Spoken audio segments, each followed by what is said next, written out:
Greetings, programs. It's Hanker and Fernell back once again. Good to have you guys tuning in. Thanks for stopping in a Runehammer. And we're going to get back into another RPG talk. So let's hear that intro. Can we get that?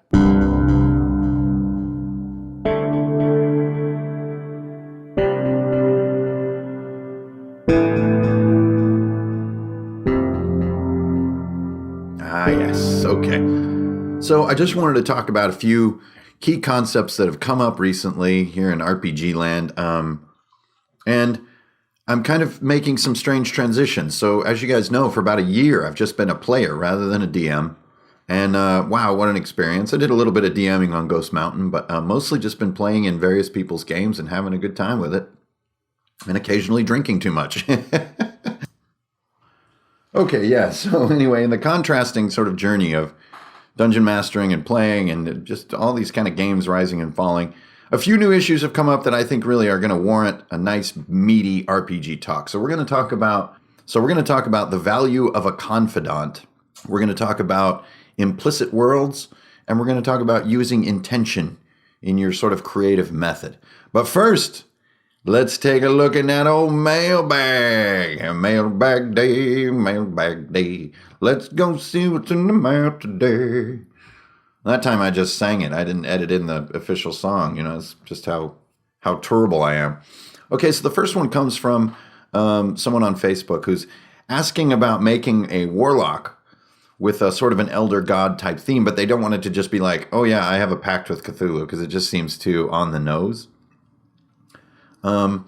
So I don't think there's a ton to do in this area, but it's kind of an interesting area. And the underlying question here is, you know, I want to get like an elder god thing going in my game, right? But I don't want to just do Cthulhu. That's a very fair point. And so what do? Well, there are some other references to look at, like the Ogdru Jihad in Hellboy. There are like sort of forces that I think could be interesting, like the triangular door in that movie, The Void. So you could have this kind of black triangle theme. And then you could take it even as far as something like the Monolith from 2001. I would consider that to be very elder god-y. Now, I know it doesn't have tentacles or anything. There's no weird bat wings on the Monolith.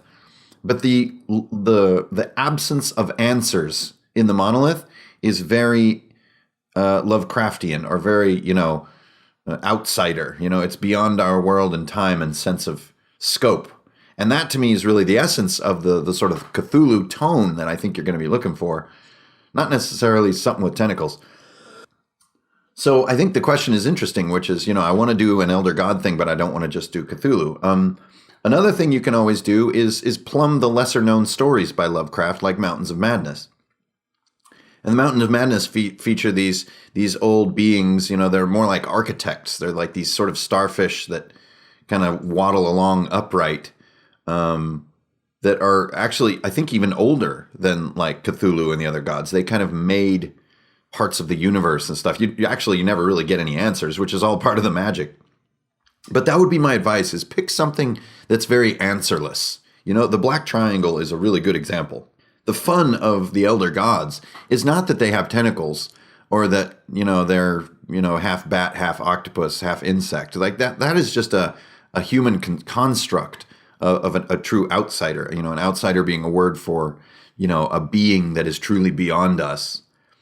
I think the fun in it is picking something that isn't like, well, I'm the god of light, and I'm the god of feasting, and I'm the god of war.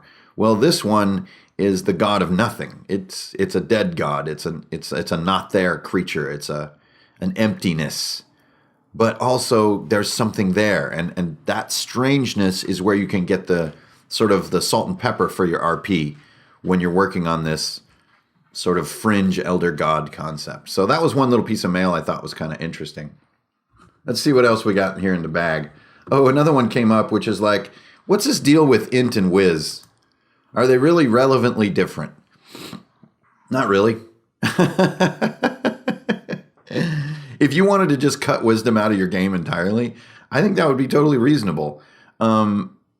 You might get a little bit of flattening of sort of mental characters. So you don't want all mental characters to basically have one build. And sometimes this feels this way with like melee combat characters, is they all just feel like strength build characters, right? And so what you want is that dex melee fighter, which is like a rogue. And it gives you some salt and pepper, some variety inside that type of build. And so I think the main reason wisdom and intelligence have stayed separate so long over the years is to give that texture to, cogitating type characters. So that, well, yeah, I'm a sort of a mental, nonviolent character, but I'm not like him, right? That wants you to have the wisdom stat. Now, is wisdom and intelligence, are they truly, counterpoints to each other? Not really. The original question that came up in Mailbag was, how come wizards use intelligence when they spend their lives, striving for wisdom? Now, in this question, he's kind of mixing game terms with common colloquialisms or common language, and that can be a little confusing. Wisdom, in its common usage, is absolutely something that all wizards strive for and, all sort of mental people strive for.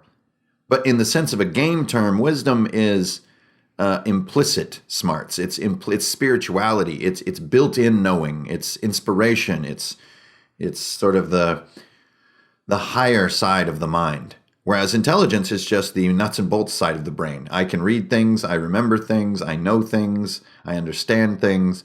That's all very surface level. Now, you can be super intelligent, but to be super wise is to be more like a monk and so on and so forth. And we know all these things in our gut.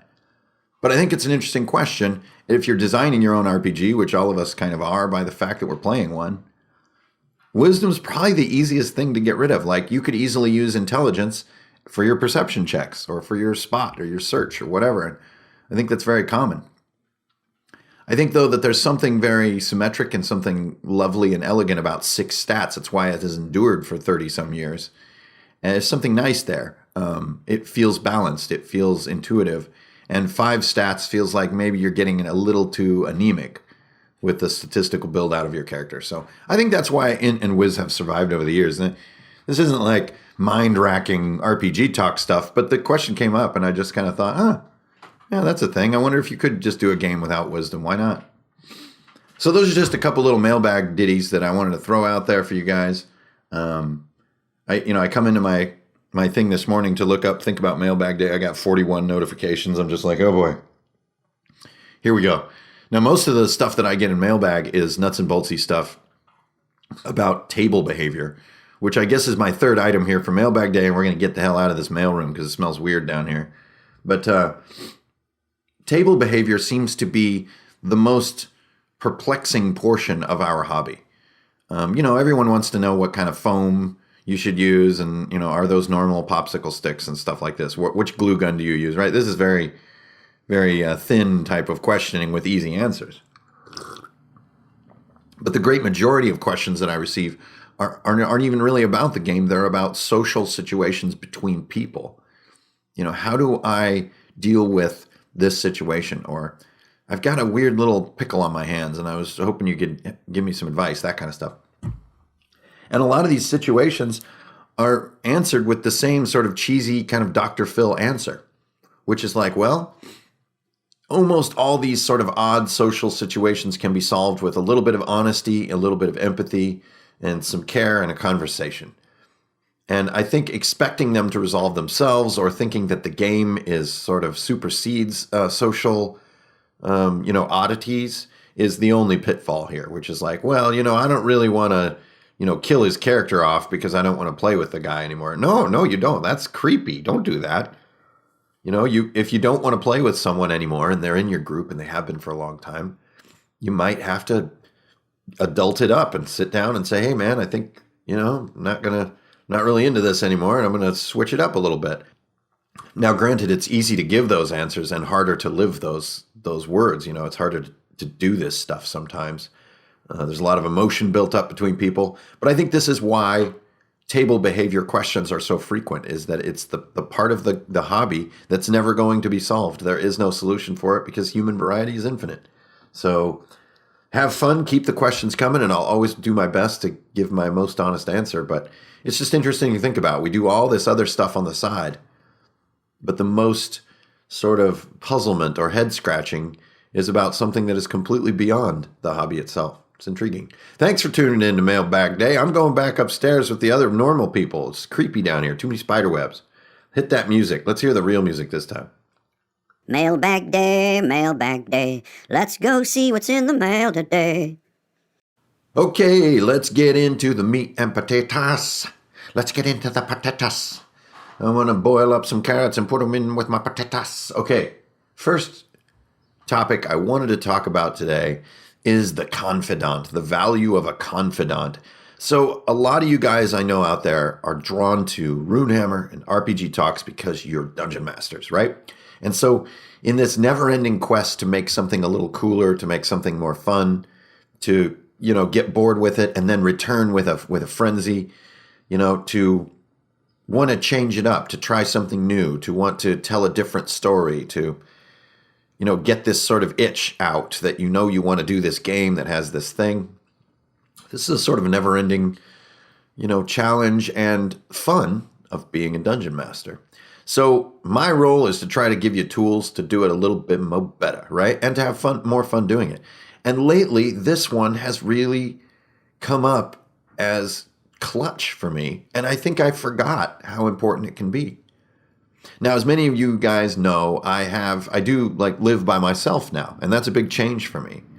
And I realized only recently, after living by myself here for several months, that there was something missing in my creative process. And I couldn't put my finger on what it was. And realized, talking to some friends the other night, it's the confidant. Now, what do I mean by the confidant? Okay, this is someone that you can creatively talk to about your new idea that's not going to be impacted by the idea. So your confidant can't be a player in your group. That's not going to work.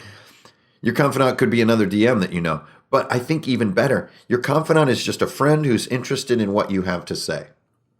And they'll hear you out. And when you're excited about something, then you can tell them, hey, man, I got this idea for this game. We're going to go in this room. It's got this tilting floor. And it's going to be really cool. I was thinking about putting these guys in power suits and all this stuff.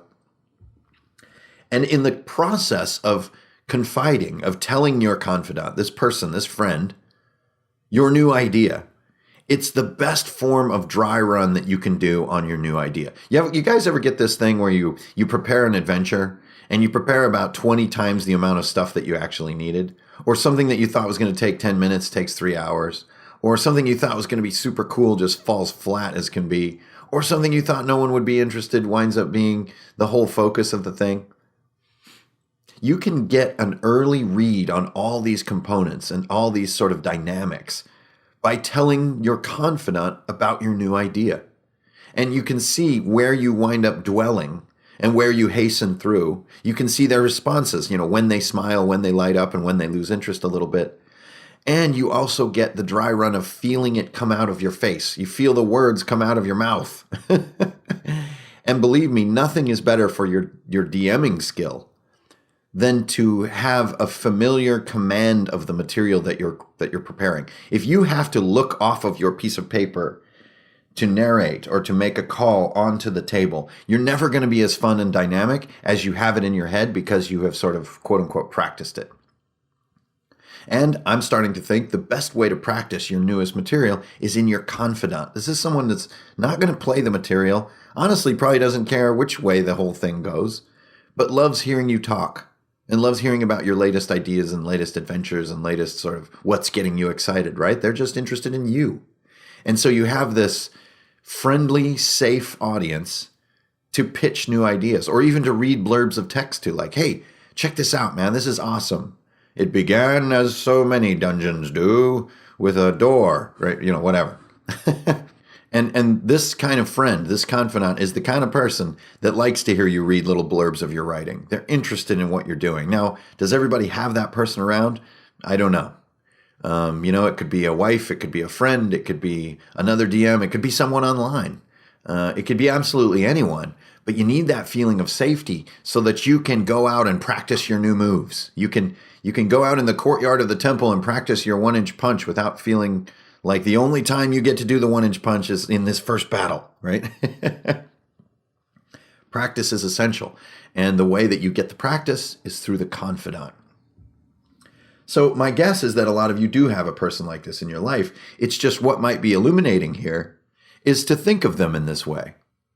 To think of them as, this is going to be part of my creative process. When I have a new thing, a new adventure, I'm going to tell them about it. I'm going to, find a way to summarize it and kind of just let them in on what's going on. And I think it's also very healthy creatively to do the confidant, because it reminds you that you are okay, that you are normal, that you are not weird. A lot of times, living inside our own heads as creative people, you do look around every once in a while and wonder, is anybody else quite like this? Why I'm kind of odd. Why am I thinking about this made up stuff all the time? This is kind of weird. But when you openly discuss this sort of fantasy life that you're living inside your mind with a good friend that you trust and that you feel safe with, you realize it's awesome. You realize that feeling that you probably realize with every game session. It's like, yeah, this is such a cool hobby. I love doing this. Because that dynamic between people gives you that affirmation that this is a blast. This is cool. I'm not a weirdo. I'm an awesome creative person. Because look at how they're lighting up as I tell them about this troll who has a helmet that's made from a beholder. And so he actually has the anti-magic cone. He's got a big eye on his forehead and you can poke him in the eye and so on. Okay, whatever. So I guess the thesis here on this sort of confidant element of this RPG talk isn't like, you guys, I have this incredible new theory or this new piece of content. I want you to go forth and play it. Right? No, it's more just take a look around in your life and appreciate and utilize this person or persons, and it can enhance not only your creative output, but your feeling about your own creativity. And you can even tell the person, hey, you're going to be my sounding board. Is that cool? I'm going to, like once a week or so, I'm going to hit you with my new stuff and kind of, let's go get some coffee. And in my experience, people love it. They love this sensation. And it's so much more casual. It's rules free. It's expectation free. You're not having a bunch of people at your house sitting around the table waiting for something wonderful to happen. It's all very casual, and it lets you get it out and do a dry run. So give a consideration to the concept of a creative confidant. And, get back to me in the mailbag and let me know if this is a useful concept at all. But it's been on my mind lately because I think I didn't fully appreciate how much that confidant is part of my creative process. Okay, next we have a little topic that I wanted to call implicit worlds. Whoa, sounds kind of heady. I don't know. Implicit worlds. Now, what is this topic all about? Now, this is a both an easy one and it can be a bit challenging depending on your sort of creative tone that you like to take. So by implicit world, what I mean to say is there is a tremendous amount of value in utilizing worlds in your games or settings or stories, even monsters and characters that already have implicit flavor. A bunch of flavorful elements and details that people at the table already know because of, for example, a video game, a movie, an album, an art book, another RPG, I don't know. But the most powerful sort of implicit worlds, to me, I think probably live in movies. There's so much nuance and detail that's built in, and especially if everyone at the table knows the movie in question very well. The amount of implicit detail that they come to the table with is very hard to overstate because they already know this world. They know what people talk like in this world. They know what the danger level is. They know what the sort of the lighting is like and the music, and they know these kind of moments that make this world exciting. They know what the bad guys are. They know what the variables are and the big scenes. Now, some of you might say, oh, groan, I don't want my RPG to be a movie world. Like I don't want to take, Fraggle Rock and make an RPG out of it. Because, where does that leave the creativity? I want to make my own world. Well, that's a little bit my response most of the time until I played in Alex Alvarez's Aliens game. So we're just playing in the Aliens universe, and the universe is so completely built, it frees you from lots of what you're normally spending brain cycles on, which is visualizing the world, visualizing your character, understanding how they're supposed to talk and what their moral stance is and what the variables are here and what's dangerous and what isn't, and what are the details that aren't listed on the map that I know are there, but what are they, right?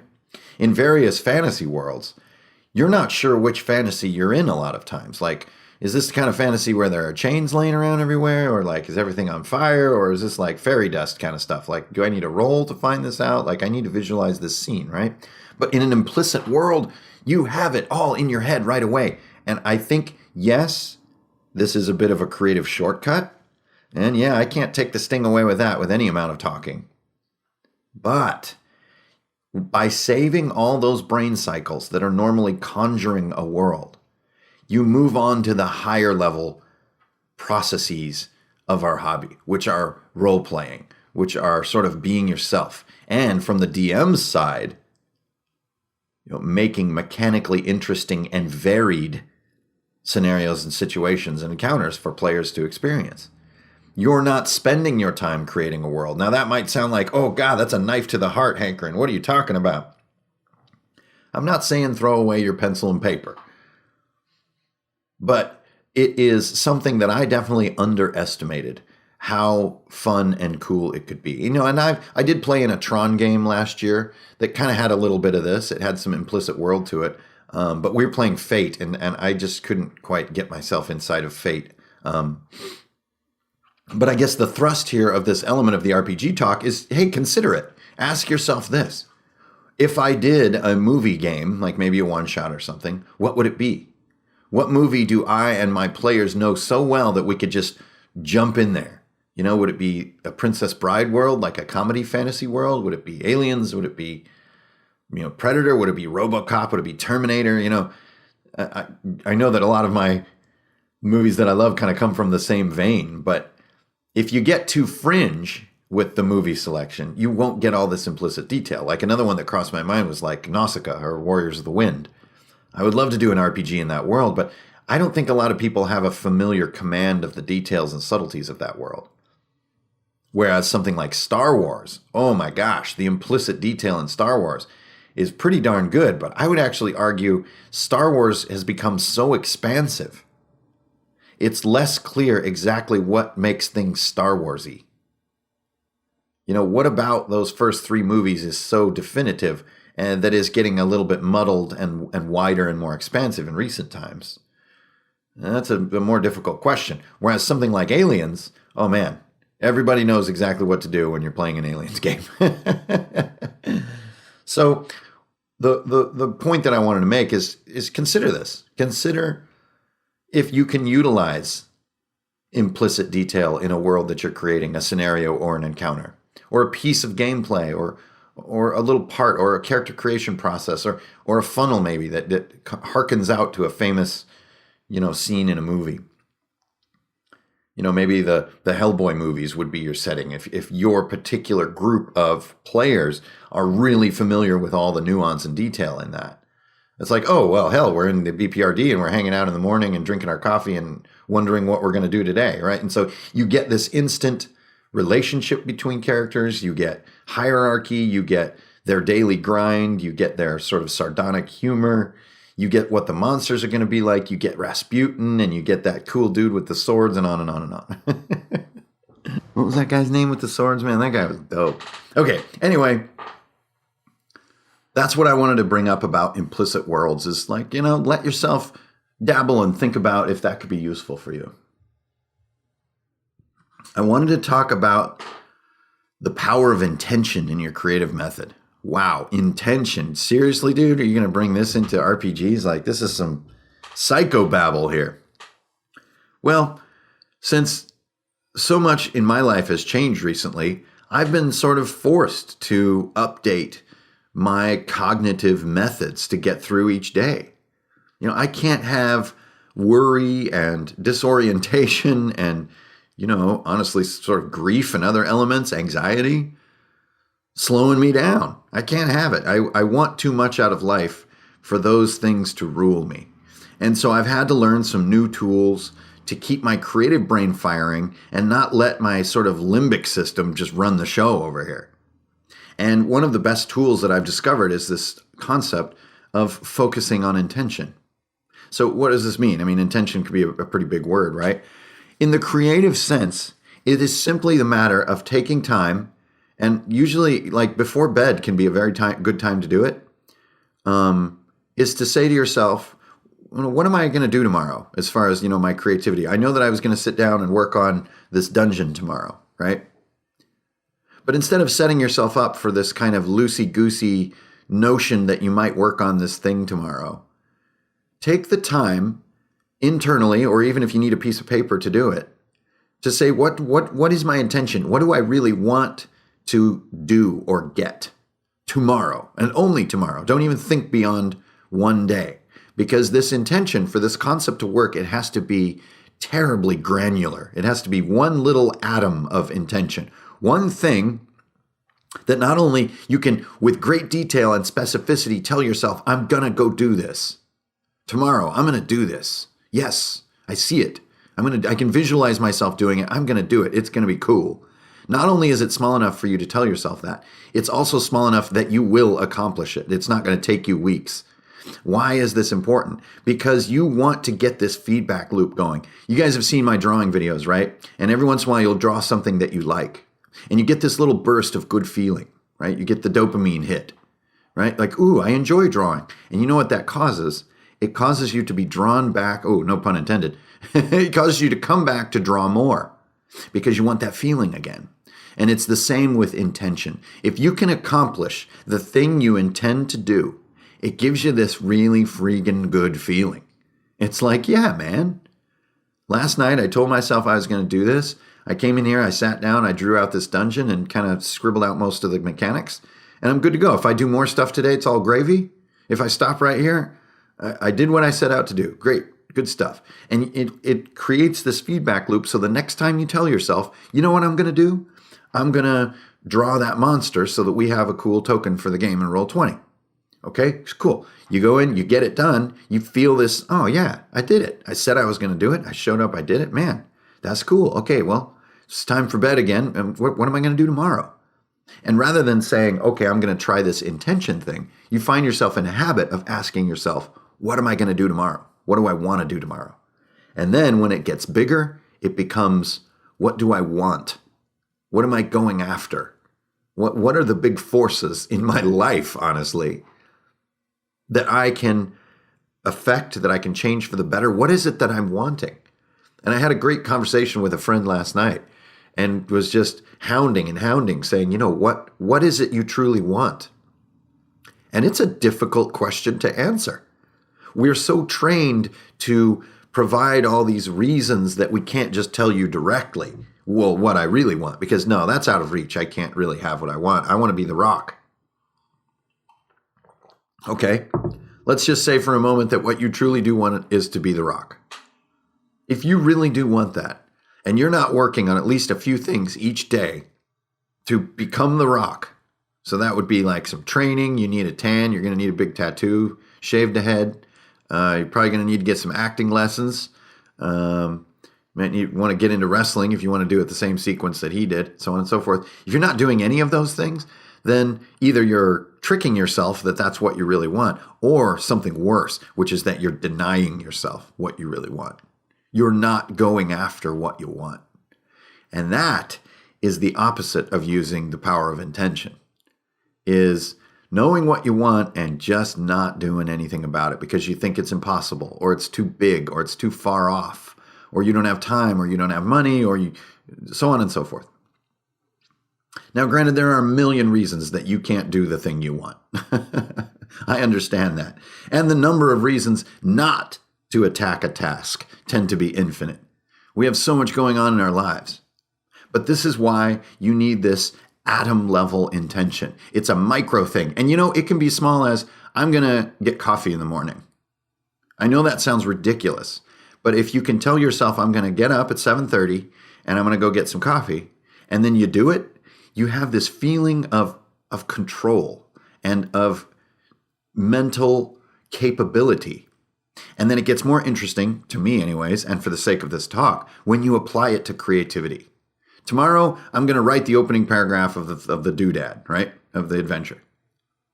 But that's kind of it. And I'm just going to try to write that, and then I'm going to just let it soak. Rather than waiting for the muse to strike you, which is what a lot of people do as far as their creative method. It's the most common form of creative work, is to just, ooh, that would be neat. And then you do a little spurt, and then it kind of dwindles off, and that's it. Now, that totally works. You know, it's great. Rock on. But remember, these talks are about upping your game, doing it a little bit more better. So waiting for the muse to strike, sure, it's going to get you a lot.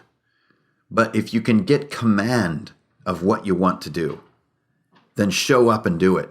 You'll find that you are picking bigger and bigger things to tell yourself, I'm going to do it. And pretty soon you'll be telling yourself huge things like, you know, I'm going to get in shape, or I'm going to go find myself a soulmate.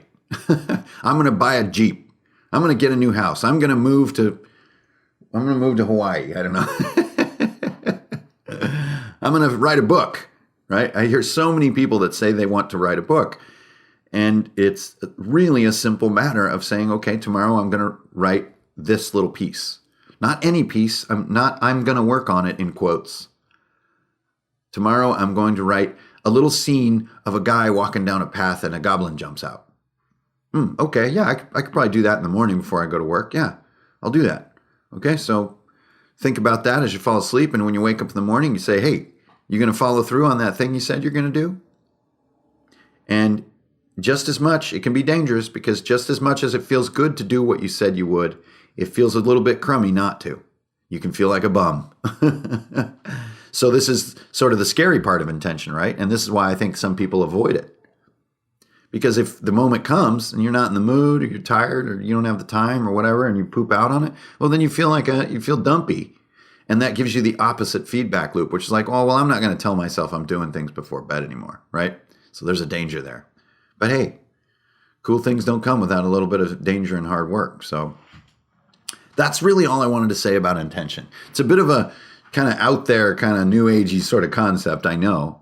But I think this stuff is important for the creative method. And the creative method to me is at the very root of this hobby that we do. Not just necessarily thinking about games, thinking about mechanics, thinking about dice and players and characters and stories and monsters. No, it's also thinking about us as creative engines. Okay, that's it for now, guys. That was a quick little half-hour RPG talk. I just wanted to get some stuff off my chest. It's no big deal. Thanks, everyone, by the way, for continuing to be patrons here on Patreon. And remember, RPG Talks only live on Patreon. They're never going to go to YouTube, so they're just for you guys. And I appreciate your support beyond the ability of words to capture or express. So thank you so much. You guys are keeping me alive, and it just means the world to me. So I hope there was a couple nuggets of goodness in this yammering morass of silliness, this great saga of shapeless wordcraft that are going to help you with your game or your next session this weekend, or whenever you get back to the table. Okay, so this is Hankering Fernale signing off for Runehammer. May your dice roll high, and I'll see you at the table, guys. All right.